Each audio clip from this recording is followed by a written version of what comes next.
इथं आमची टॉयलेटची सोय नाही, काहीच नाही. आता आम्ही इथं कसं करायचं? उद्या आमची टॉयलेटची सोय कुठं करायची? कुठं करायची त्यांची? कुठं करायची?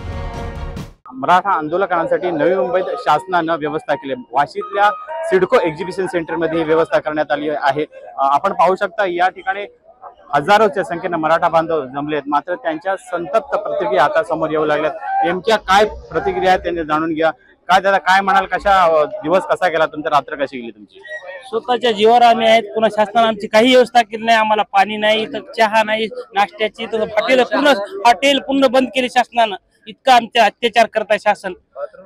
कुठे व्यवस्था काहीच नाही.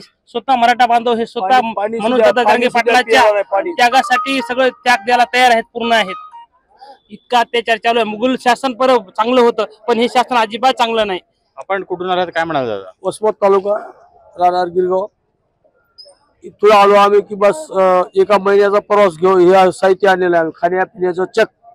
आता ही मुंबई आम्ही काय सोडणार नाही. मुंबई जाम केल्याशिवाय आम्ही रस्त्यावर उतरणार, रस्ते बंद करणार, रस्त्यावर बसून झोपून राहणार आम्ही. आज तरी इथं बसलो आम्ही. आम्हाला कोणतीही शासनाची सोय नाही अजिबात. दादांनी म्हटलं की शांततेत आंदोलन. काय आजचा दुसराच दिवस आहे का म्हणताय? आजचा दुसरा दिवस आहे. आम्ही काल आझाद मैदानावरती गेलो होतो. तिथं पाण्याची बॉटल भेटत नाही. सगळे हॉटेल रस्त्यावरती सगळे बंद केले त्यांनी. आता आम्ही इथं काय प्यायचं, काय खायचं? आता आम्ही मुंबई इथून सोडणार नाही. मुंबई सोडायची नाही. किती दिवस सोडायची नाही?